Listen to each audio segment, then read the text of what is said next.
ജുമാ സമയത്ത് സ്ഥാപനങ്ങൾക്ക് ഏർപ്പെടുത്തിയ നിയന്ത്രണങ്ങൾ കർശനമായി പാലിക്കണമെന്ന് ഖത്തർ. നിയമം ലംഘിക്കുന്നവർ പിഴ ഒടുക്കേണ്ടി വരുമെന്നും അധികൃതർ മുന്നറിയിപ്പ് നൽകി. പ്രാർത്ഥനയ്ക്കായി 1.5 മണിക്കൂർ വാണിജ്യ സ്ഥാപനങ്ങൾ അടച്ചിടണമെന്നാണ് നിർദ്ദേശം.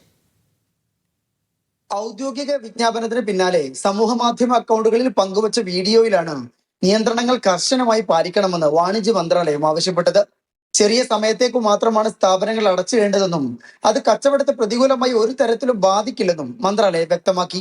2025 വർഷത്തിലെ 80-ാം നമ്പർ പ്രമേയപ്രകാരമാണ് വാണിജ്യ വ്യവസായ പൊതുസ്ഥാപനങ്ങളുടെ പ്രവർത്തന സമയങ്ങളിൽ നിയന്ത്രണം കൊണ്ടുവന്നതെന്ന് വാണിജ്യ മന്ത്രാലയത്തിന് കീഴിലെ കൺട്രോൾ ആൻഡ് ഇൻസ്പെക്ഷൻ മേധാവി സെയ്ഫ് അലി അൽ അതുബ പറഞ്ഞു. ഇസ്ലാമിക മൂല്യങ്ങൾ പരിഗണിച്ചാണ് നിയന്ത്രണം ഏർപ്പെടുത്തിയിട്ടുള്ളത്. നിയമം നടപ്പാക്കുന്നുണ്ടോ എന്നതിൽ പരിശോധനയുണ്ടാകും. ലംഘിക്കുന്നവർക്ക് 2025-ലെ 5-ാം നമ്പർ നിയമത്തിലെ വകുപ്പ് 27 പ്രകാരം 10,000 റിയാലിൽ കൂടാത്ത പിഴ ചുമത്തുമെന്നും കൂട്ടിച്ചേർത്തു. ഹോട്ടലുകൾ, ആശുപത്രികൾ, ആരോഗ്യ കേന്ദ്രങ്ങൾ, ബേക്കറികൾ തുടങ്ങിയ 12 സേവനങ്ങൾ ഒഴികെയുള്ള സ്ഥാപനങ്ങളാണ് ജുമാ സമയത്ത് അടച്ചിടേണ്ടത്. അടുത്ത വെള്ളിയാഴ്ച മുതൽ തീരുമാനം പ്രാബല്യത്തിൽ വരും. ജുമയുടെ 1-ാമത്തെ ബാങ്ക് മുതൽ 1.5 മണിക്കൂറാണ് സ്ഥാപനങ്ങൾക്ക് പ്രവർത്തന നിയന്ത്രണം ഏർപ്പെടുത്തിയത്. Media 1, Doha.